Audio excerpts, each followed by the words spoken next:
Good morning, my dear students and my dear friends. This video for D Form first year students and subject is social pharmacy and chapter is nutrition and health.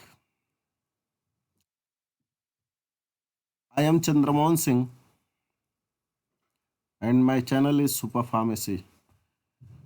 Please join my channel Super Pharmacy, and if you like my video, please share, comment and subscribe. Let's see what we topic cover in nutrition and health. This is lecture number 6 and topic we cover introduction to food safety, adulteration of food and effect of artificial ripening. Let's start our video. Introduction to food safety. मैं food safety के बारे में हम देखते हैं तो food safety refer to routines in preparation, handling and storage of food meant to prevent food borne illness and injury. यानी कि फूड सेफ्टी क्या है? फूड सेफ्टी एक रेफर कर रहा है रूटीन प्रिपरेशन, उसको हैंडलिंग के लिए एंड स्टोरेज के लिए जिसके वजह से जो फूड बोर्न डिजीज होती है, यानी फूड के खराब होने से जो बीमारियां हमारे शरीर में होती हैं, उससे कैसे बचा जाए, फूड को सही से हैंडलिंग करके उसके बारे में हम लोग पढ़ रहे हैं। From farm to factory to fall food product may be encounter any number of health hazard during journeying through the supply chain। यानी कि जो हमारी फैक्ट्री से फॉर्क या फूड प्रोडक्ट जो बनते हैं तो सप्लाई चेन के बीच में बहुत सारे नुकसान करने वाली चीज़ें से इंटरेक्ट होते हैं। Safe food handling practice and procedure are thus implemented at every stage of food production life cycle in order to curb this risk and prevent harm to consumers। Food safe food handling practice जो होता है वो अलग अलग stage पर अलग अलग food का प्रोटेक्शन किया जाता है, उसको बीमारियों से बचाने के लिए या उसको सड़ने से बचाने के लिए, और इस तरह से कंज्यूमर की जो बीमारियां होती हैं वो फूड से जो बीमारियां होने वाली होती हैं वो बच जाती हैं। As per WHO, food hygienes are the condition and measure necessary to ensure the safety of food from production of consumption। WHO के हिसाब से फूड हाइजीन्स क्या है? Food hygienes are the condition and measure necessary to ensure the safety of food from the production to consumption. यानी कि जहाँ से food का प्रोडक्शन हो रहा है और जहाँ कंजप्शन हो रहा है उसके बीच में आपको ज़रूरी है चीज़ों को सेफ, मतलब फूड खाने को सेफ रखना।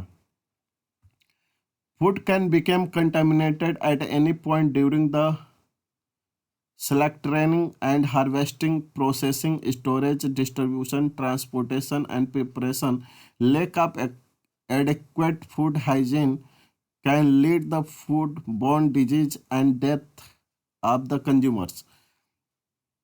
जहाँ फूड प्रिपेयर हो रहा है और प्रिपेयर होने के बाद से, जैसे ऊपर भी डिस्कस किया गया है, यानी कि प्रिपेयर होने के बाद से क्या होगा? स्टोरेज होगा, डिस्ट्रीब्यूशन होगा, ट्रांसपोर्टेशन होगा, प्रिपरेशन, यानी कि सेल चैनल जो है उसमें आपका फूड को अच्छी तरह सुरक्षित रखना है। अगर नहीं सुरक्षित रहेगा तो lack of adequate food hygiene, अगर उसमें हाइजीन, फूड की हाइजीन की कमी होती है तो उससे क्या होता है, फूड बोर्न डिजीज कंज्यूमर को पैदा होता है, जिसके वजह से डेथ भी हो सकता है कंज्यूमर को। ये था फूड सेफ्टी। ये देखते हैं हम लोग फूड हजार्ड्स। अब फूड हजार्ड्स क्या होते हैं, जैसे खाना जो खराब होता है वो कैसे होता है, क्या क्या होता है। According to 2005 FDA food code, hazard is the biological chemical physical property that may causes the food be unsafe for the human consumption। यानी कि जो ह्यूमन लोग खाना पैक्ड फूड ले रहे हैं उसको 2005 में FDA जो है, FDA ने क्या बताया था कि फूड हजार्ड्स जो है वो किस तरह के हैं, वो बायोलॉजिकल है, बायोलॉजिकल रूप में है, केमिकल रूप में है, फिजिकल रूप में है। यानी कि फूड जो स्पॉयल हो रहा है वो बायोलॉजिकल प्रोसेस से भी स्पॉयल हो सकता है, chemical process and physical process से भी स्पॉयल होता है। तो बायोलॉजिकल हाजार्ड्स हम लोग देखते हैं क्या क्या है। तो biological hazards include the bacteria, viral and parasite micro organism. Bacteria for example bacillus cereus, campylobacter jejuni, clostridium botulinum, इसेशिया coli, salmonella spp and shigella spp. ये जितने हैं एग्जाम्पल हैं आपके बैक्टीरिया वायरस के।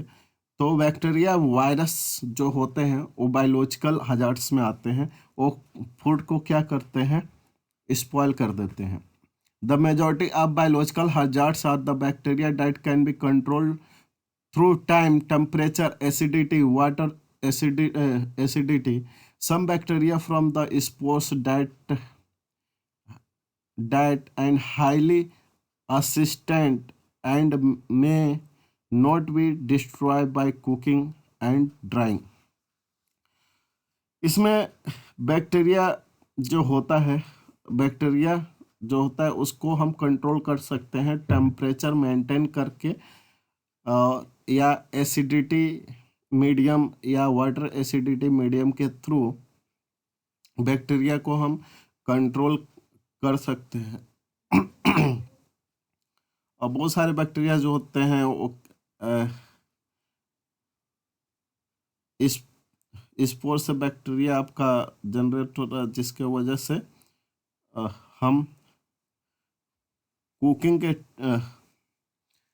May not be destroy by, जो cooking के time या ड्राइंग सुखाने के टाइम डिस्ट्रॉय नहीं होता है, उसको इस मीडियम में हम लोग खत्म कर सकते हैं। Virus can exist in the food without growing but they can rapidly reproduce once they are on living host.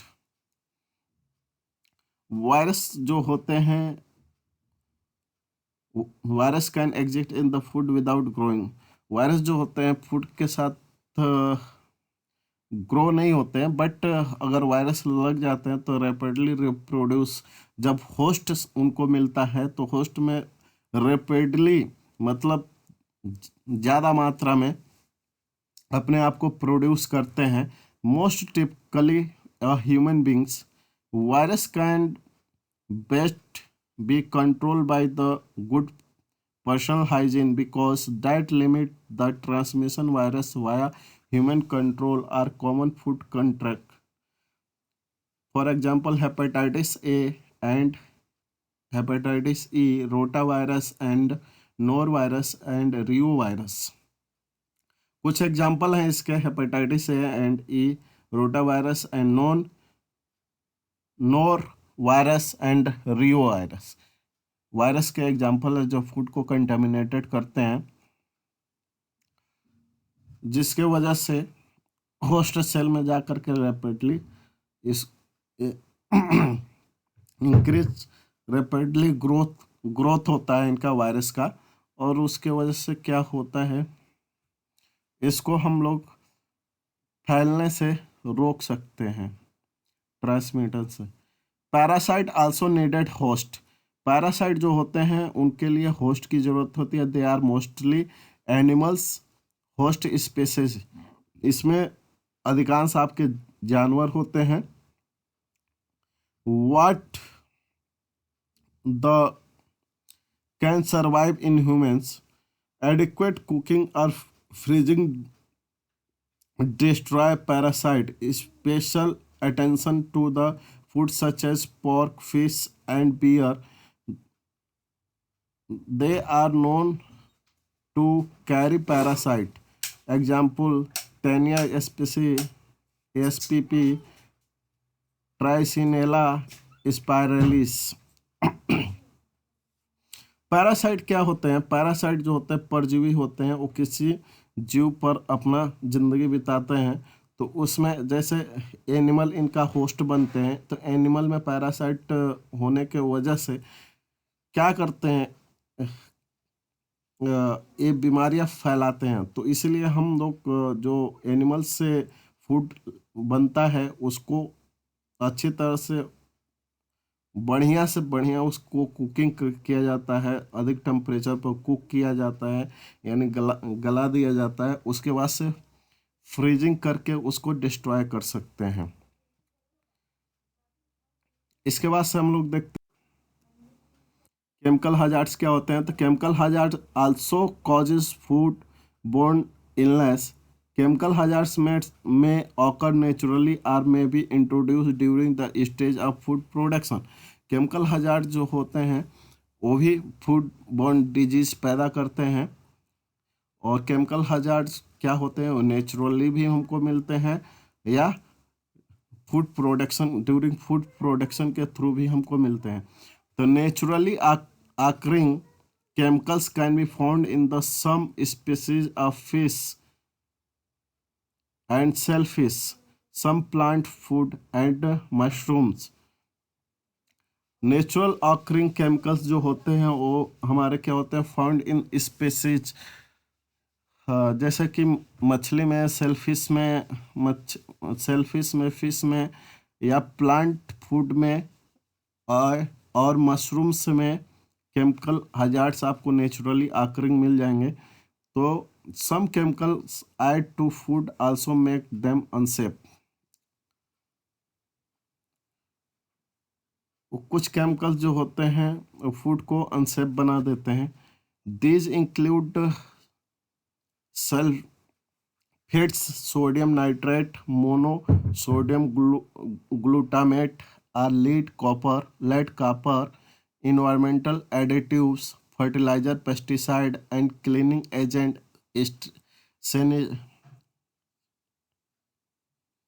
sanitizers, and lubricants। ये जो सारे केमिकल्स हजार्ड्स हैं, इसमें ये इंक्लूड होते हैं जो हमारे खाने के साथ भी मिले रहते हैं। टर्ट्रो टर्ट्रोडॉक्सिम जो होता है फिश में आपको मिलता है। माइकोटॉक्सिन लाइक अफ्लाटॉक्सिम एक कॉर्न में हमको मिलता है। पेट्रोटोलिन एपी जूस में मिलता है। And paralytic selfish poisoning paralytic selfish में मिलता है। ये सारे केमिकल्स मिलते हैं। इसीलिए बोला जाता है खाने को अच्छी तरह से पका करके बॉयल अच्छी तरह से होना चाहिए, तब आप खाना खाइए। फिजिकल हजार्ड्स क्या होते हैं? तो any physical material or foreign object not normally found in the food that can cause illness and injury. It may result from the contamination and carelessness, mishandling and implementing poor procedure at any many point। कोई भी physical material जो होता है जो foreign मतलब बाहर से, किसी object not normally found in the food, जो फूड में नहीं मिलता है और बाहर से आ करके उसको कंटामिनेटेड करता है, तो उसको हम फिजिकली हजार्ड्स बोलते हैं। From harvest to consumers, example glass, wood, stones, metal, fragment, bone, plastic. ये जो हार्वेस्टिंग टाइम में जब हम यूज करते हैं बाहरी चीज़ों को, जैसे ग्लास को, वुड को, स्टोन को, मेटल को, फ्रेगमेंट्स को, बोन एंड प्लास्टिक को, तो ये सब जो होते हैं फिजिकल हजार्ड्स प्रोड्यूस करते हैं, फूड को स्पॉइल करते हैं। The principle of food safety aim to prevent food from the becoming contaminated and causing food poisoning. Principle क्या है फूड सेफ्टी का, कि हमें खाने को सुरक्षित रखना है, नहीं तो अगर वो कंटामिनेटेड होता है तो जिसके वजह से हमें बीमारियां होती हैं, जिसको फूड पॉइजनिंग कहते हैं, यानी खाने से जो बीमारियां होती हैं उसको फूड पॉइजनिंग कहते हैं। Properly cleaning and sanitising all surface equipment and utensils. तो हम लोग खाने को क्या करते हैं, प्रॉपरली मतलब बढ़िया से उसको साफ करते हैं, क्लीनिंग करते हैं, साफ करते हैं, सुरक्षित रखते हैं, उसके सरफेस जहाँ रखना है उसको सरफेस को सैनिटाइज करते हैं, और इक्विपमेंट जो यूज करते हैं वो साफ सुथरा यूज करते हैं। Maintaining a high level of personal hygiene especially hand washing, और अपना जो लोग खुद यूज कर रहे हैं, खाना बना रहे हैं, वो खुद ही अपने आप को हाइजीनिक बनाते हैं, नहीं तो उनके अंदर से भी आपके हजार्ड्स जो होते हैं, फूड हजार्ड्स, वो उसमें फूड में चले जाते हैं, जिसके वजह से फूड पॉइजनिंग होती है। तो इसलिए जो खाना बनाते हैं वो भी हाइजीनिक होना चाहिए, हाथ धुल करके, साफ करके, सफाई से होना चाहिए। Storing, chilling and heating food correctly with the regards to temperature, environment and equipment. Food को जो स्टोर किया जाता है या ठंडा किया जाता है या गर्म किया जाता है, वो करेक्टली जो टेम्परेचर है उस हिसाब से किया जाता है, इन्वायरमेंट और इक्विपमेंट के बेसिस पर। Implementing effective pest control, effective pest control implement करना चाहिए, जिससे क्या होता है, पेस्ट कंट्रोल यूज करने पर उसका केमिकल जो होता है फूड को स्पॉइल करता है या फूड बोर्न डिजीज पैदा करता है। जैसे आजकल बहुत सारे पेस्टिसाइड यूज किया जाता है, जिसके वजह से इंसान इस समय परेशान है।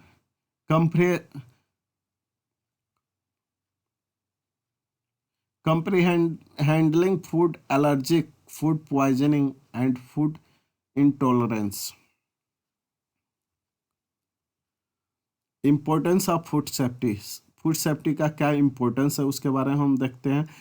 तो prevention of the food borne disease, यानी जो फूड हमारे बोर्न हो रहे हैं, फूड बोर्न डिजीज यानी खाने से जो बीमारियां पैदा होती हैं उसको कंट्रोल करना है, प्रिवेंट करना है। एंड प्रोडक्शन ऑफ वैल्यूनियरेबल इंडिविजुअल्स, और हमको प्रोडक्शन करना है फूड को इंडिविजुअली।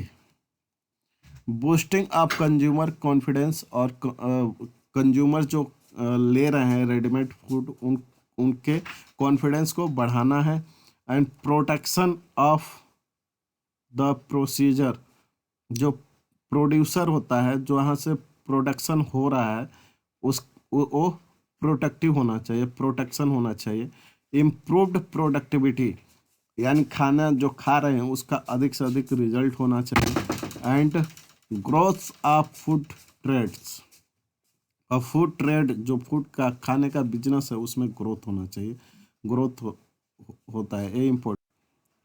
आगे हम लोग देखते हैं अडल्ट्रेशन ऑफ फूड। अडल्ट्रेशन मतलब मिलावट,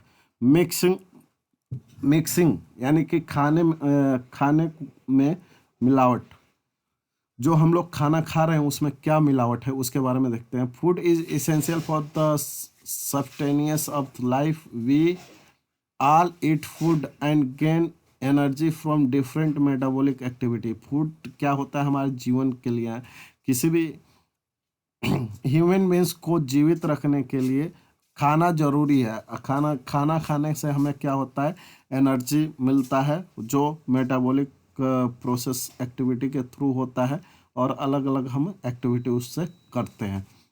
All living organisms need food for growth, work, repair and maintaining life process। सभी जीव क्या होते हैं, खाने से ही उनका क्या होता है, ग्रोथ होता है, वर्क करते हैं, रिपेयर, उनके शरीर की रिपेयरिंग होती है, एंड मेंटेनिंग लाइफ प्रोसेस, और जो भी उनके लाइफ प्रोसेस है उसका मेंटेनेंस होता है। There are different type of food available today in the market, and on the daily basis we are depend on the various food source including vegetables, fruits, cereals, pulses, legumes etc।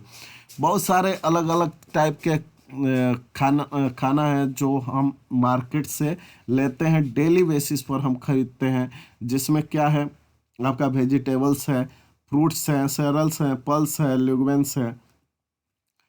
As we buy fresh veggies and other groceries, we might have come across small pebbles in the cereals and grains, darkly stained vegetable like cabbage, broccoli,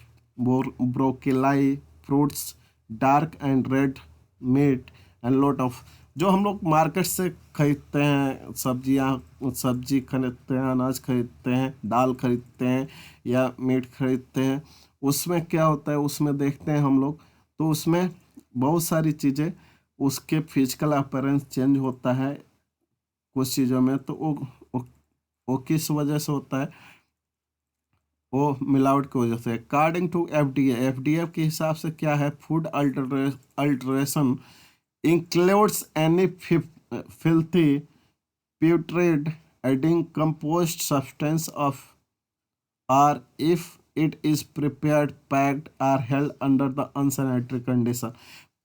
FDA के हिसाब से कोई भी हम खाने को गलत तरीके से या जानबूझ करके उसमें किसी डिकम्पोस्ट या किसी भी सब्सटेंस को ऐड करते हैं अनसैनिटरी कंडीशन में, तो या अनसैनिटरी कंडीशन हेल्ड करते हैं, तो उसी को हम क्या कहते हैं, फूड अडल्ट्रेशन कहते हैं। टाइप्स ऑफ फूड अडल्ट्रेशन तो क्या क्या होता है, इंटरनेशनल अडल्ट्रेंट,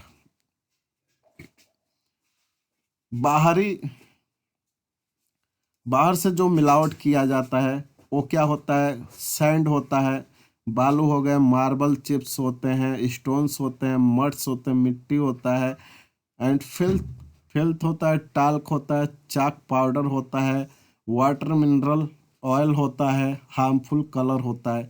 ये सारी चीज़ें जो होते हैं खाने में मिलाए जाते हैं, जो एक खाना जो होता है मिलावटी हो जाता है।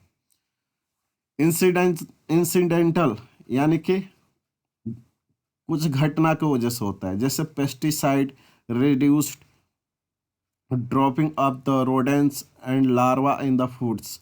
ये जो बायोलॉजिकल हजार्ड्स जो हैं उसमें जनरेट हो जाते हैं, वो भी क्या होता है आपका इंसिडेंटल होता है।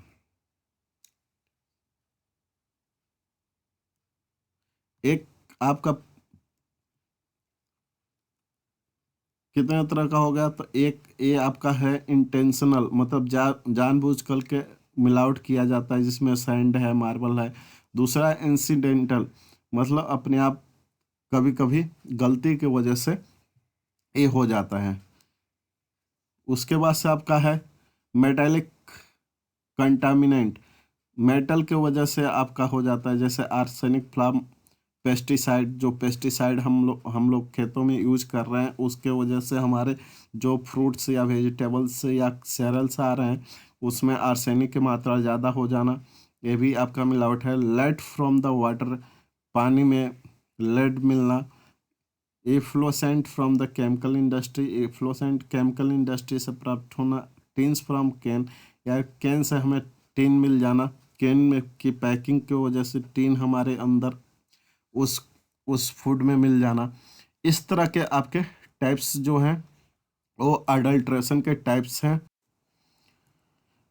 इसके बाद से देखते हैं, सारी चीज़ें देख लीजिए आप लोग, जितना इसमें कुछ एग्जांपल आप लोग याद कर लीजिएगा।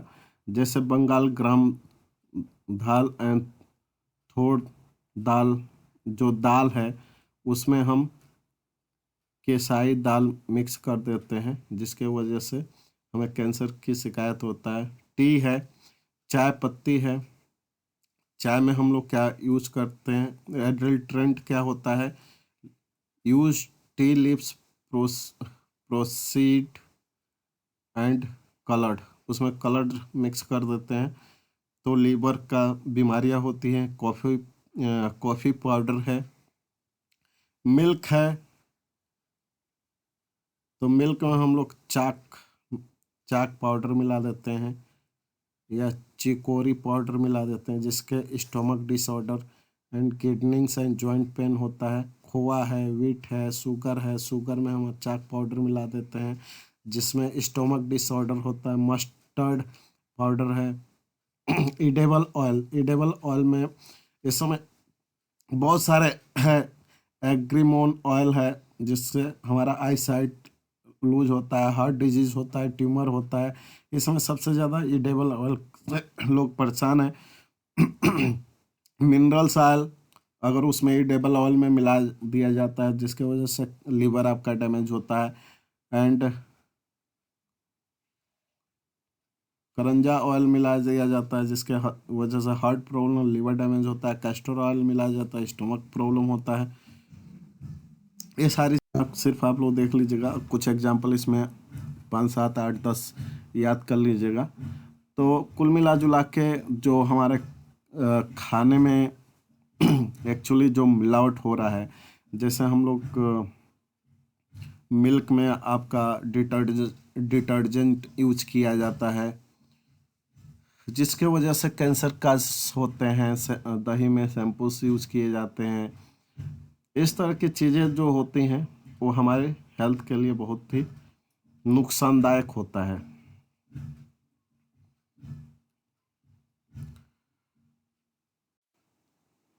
उसके बाद से effect of artificial ripening. Artificial जो राइपनिंग करते हैं वो हमारे शरीर को क्या नुकसानदायक प्रदान करते हैं, उसको हम लोग देख लेते हैं। Natural ripening of the fruits क्या होता है? Natural ripening of the fruit is the physiological process which makes them edible, tasty and nutritious. Natural क्या है? राइपनिंग क्या होता है कि फल जब पक जाता है, मैच्योर होने के बाद से पक जाता है, उसी को हम राइपनिंग कहते हैं। तो ये नेचुरल प्रोसेस है, फिजियोलॉजिकल प्रोसेस उसका, यानी कि जब कोई फ्रूट्स होता है मैच्योर हो गया तो पहले हरा दिखता है तो बाद में पीला दिखने लगता है, और पहले खट्टा होता है बाद में मीठा हो जाता है और न्यूट्रिशियस हो जाता है। तो इस प्रोसेस को हम ये चेंजेस को हम नेचुरल राइपिंग कहते हैं। The ripening process make the fruit soft, increase sweetness, decrease bitterness and there are changes in colour appearance. Natural ripening में क्या होता है कि स्वीटनेस आपका बढ़ जाता है, बेटरनेस तीखापन कम हो जाता है, एंड कलर और उसका अपीयरेंस बढ़ जाता है। The natural ripening fruit takes the place only the proper maturity, और ये केवल प्रॉपर मैच्योरिटी पर ही इसकी राइपनिंग होती है। कुछ क्लाइमेटिक फूड होते हैं जैसे mangoes, apples, bananas, melons, apricots and papaya continue to ripen even after being plucked. अगर उसको काट लिया जाता है उसके बाद बाद भी इसमें राइपनिंग होते हैं। मैंगोस में, एप्पल्स में, बनानास में, मतलब इसको तोड़ के रख लो तब भी आप ऑटोमेटिक आप नेचुरली तरीके से भी राइप होते हैं। On other hand non climatic fruit, जैसे कुछ फ्रूट्स नॉन क्लाइमेटिक जो होते हैं, ग्रेप्स होता है, सिट्रस फ्रूट होते हैं, स्ट्रॉबेरीज होते हैं, वो केवल प्लांट पर ही पकते हैं और उसको प्लगिंग करने के बाद से नहीं पकते हैं। ये नेचुरल प्रोसेस होता है। अब ये सारे नेचुरल मतलब नेचुरली उसके अपीयरेंस चेंज हो जाना, फिजिकल केमिकल सारे चेंजेस ऑटोमेटिक, ऑटोमेटिक मतलब नेचुरल तरीके से होना, उसी को नेचुरल राइपनिंग कहते हैं। अब जब आर्टिफिशियल राइपनिंग की बात कर रहे हैं तो आर्टिफिशियल राइपनिंग देखते हैं। तो आर्टिफिशियल मतलब कृत्रिम तरीके से फल को समय से पहले पका देना, उसी को आर्टिफिशियल राइपनिंग कहते हैं। Artificial ripening is the process by which ripening is controlled to achieve desire characteristic intended for the better consumers acceptance and improving sale. यानी सेल, अपना सेल बढ़ाने के लिए कंज्यूमर जैसा चाहता है उस तरह से उसके एक्सेप्टेंस के हिसाब से हम क्या करते हैं, फ्रूट को आर्टिफिशियल तरीके से पकाते हैं। It is generally carried out on climacteric fruit so there is uniform ripening. In case of artificial ripening, fruits ripening agent like ethylene and acetylene promote the ripening process and cause color change in the fruit. जो ripening agent होते हैं जैसे कि ethylene है, एसेटिलिन है, वो क्या करते हैं कि आपके राइपनिंग प्रोसेस में, आर्टिफिशियल राइपनिंग प्रोसेस में यूज होते हैं और उसके वजह से आपके फ्रूट्स का कलर जो होता है वो चेंज हो जाता है। Even if the appearance of the artificially ripened fruit improve the property like taste, smell, touch and found to be weak। तो जो हमारा आर्टिफिशियल राइपनिंग होता है उसमें हम क्या उसके टेस्ट को भी चेंज कर देते हैं, स्मेल को भी चेंज कर देते हैं और are found to be weak. This is usually happen when the harvest fruit artificially treated without considering the maturity of fruit। तो ये क्या होता है, अनमेच्योर फ्रूट को हार्वेस्ट करके और उसको आर्टिफिशियल राइपनिंग के थ्रू उसको पका देते हैं। When the fruits have not matured enough and quantity ripening agent required to promote ripening is more than regular dose। जब फ्रूट को हम अनमैच्योर होता है उसके क्वांटिटी को हम राइपनिंग के थ्रू मैच्योर आर्टिफिशियल राइपनिंग के थ्रू उसको क्वांटिटी को बढ़ा देते हैं और राइपनिंग के थ्रू उसको एक डोजेस फॉर्म में लेते जाते हैं। आगे हम लोग देखते हैं फ्रूट राइपनिंग एजेंट कौन कौन से हैं। तो इथाइलिन है, कैल्शियम कार्बाइड है। कैल्शियम कार्बाइड जब यूज करते हैं तो एसिटिलीन गैस उसमें निकलता है जिसके वजह से राइपनिंग होता है, ये बहुत डेंजरस होता है। इथाफोन है। अब देखते हैं ill effect of ripening agent क्या है। इल इफेक्ट तो कैल्शियम कार्बाइड सबसे आगे खतरनाक, सबसे ही डेंजरस है, जो पहले यूज किया जाता था अब बैन हो गया इसका। Calcium carbide is content trace of arsenic leads particles of the phosphorus hydride as impurities. Calcium carbide में हमें आर्सेनिक, लेड और फास्फोरस हाइड्राइड के कुछ पार्टिकल्स भी मिलते हैं। This impurities may cause serious health illness.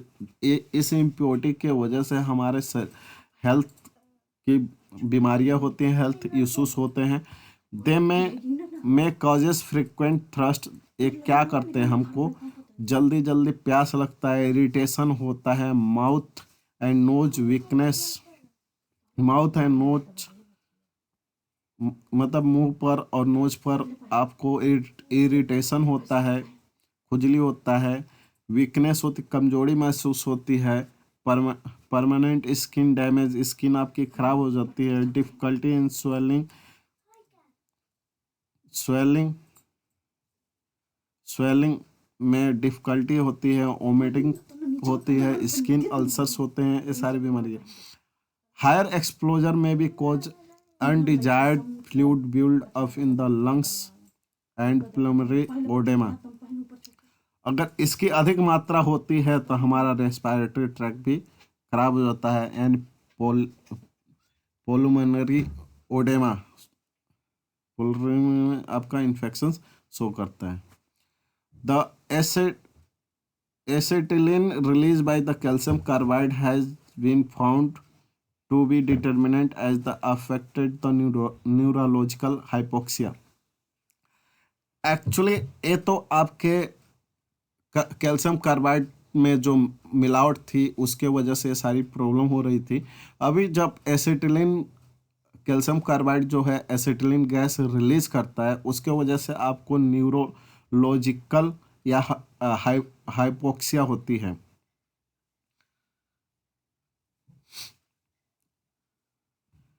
It is hazardous to pregnant women and children and may be lead to headache.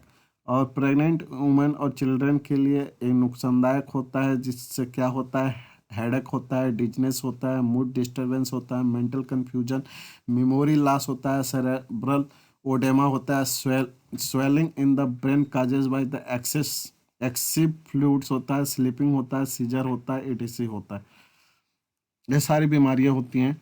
Calcium carbide is alkaline in nature and erodes our mucosal tissue in the abdominal region and disrupt intestinal function। Calcium carbide जो होता है alkaline nature होने की वजह से हमारा क्या होता है, म्यूकोसल टिश्यू हमारा जो होता है अंदर का म्यूकोसा का या एब्डोमिनल रीजन का, वो क्या होता है, डिस्टर्ब होता है, यानी खराब होता है। उन इंटेस्टाइन का फंक्शन जो होता है खराब हो जाता है। उसके बाद से और क्या है, stomach upset after eating carbide ripened mangoes have been reported recently. जैसे कैल्शियम कार्बाइड से जो पका हुआ मैंगो आम खाते हैं तो तुरंत रिपोर्ट आपका होता है कि पेट अपसेट हो गया, पेट खराब हो गया। Consuming such artificial ripening mangoes and could result in sleeping disorder, mouth ulcers, skin rashes, renal problems and possible even cancers. तो हम लोग जो artificial use ripened mangoes use करते हैं, उसका जो रिपोर्ट हुआ था वो स्टडी में देखा गया, पाया गया कि स्लीपिंग डिसऑर्डर, माउथ अल्सर, मुंह में छाले आ जाना, स्किन पर रैशेस पड़ जाना, renal problems and possibly even cancer तक की बीमारियां हो जाती हैं इससे, कैल्शियम कार्बाइड से। Apart from the symptom poisoning include diarrhoea. अब कुछ पॉइजनिंग आपके होते हैं जो फ्रूट आर्टिफिशियल राइपेंड फूड लेने से, वो क्या क्या होते हैं, विद या विदाउट ब्लड। मतलब डायरिया आपको होता है ब्लड के साथ या बिना ब्लड के। Burning and tingling sensation in the abdominal, पेट में आपका जलन होता है या टिगलिंग सेंसेशन होता है। Abdomen and chest difficulty is swelling, आपके पेट में और सीने पर डिफ़िकल्टी होती है, आपको स्वेलिंग करने में प्रॉब्लम होती है, इरिटेशन होती है स्किन पर, आइस पर, सोर थ्रोट, आपके गले में सोर थ्रोट होता है, घर घर की आवाज़ होती है, कफ होता है, शॉर्टनेस ब्रीदिंग या नमनेस, कंपन होती है या ब्रीदिंग आपकी शॉर्ट हो जाती है। As ethylene and ethephon are less harmful when compare to calcium. Calcium carbide को हम कंपेयर करते हैं तो इथाइलिन और इथाफोन इससे कम डेंजरस है, लेकिन ये भी आपको अगर इसके इल इफेक्ट में लिखना है तो ये सारी बीमारियां लगभग कुछ बीमारियां होती है, स्किन इरिटेशन होता है,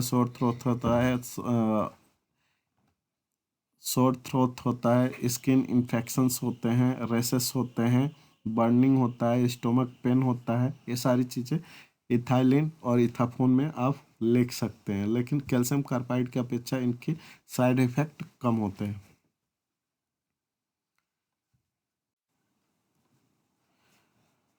तो ये था आपका डी फॉर्म फर्स्ट ईयर का आपका सब्जेक्ट सोशल फार्मेसी। अगर वीडियो आप पसंद आया है तो इसको लाइक कीजिए, शेयर कीजिए, सब्सक्राइब कीजिए, और इस वीडियो से जुड़ने के लिए थैंक यू वेरी मच। अगले वीडियो के लिए जुड़े रहिए मेरे चैनल सुपर फार्मेसी के थ्रू। तब तक के लिए जय हिंद,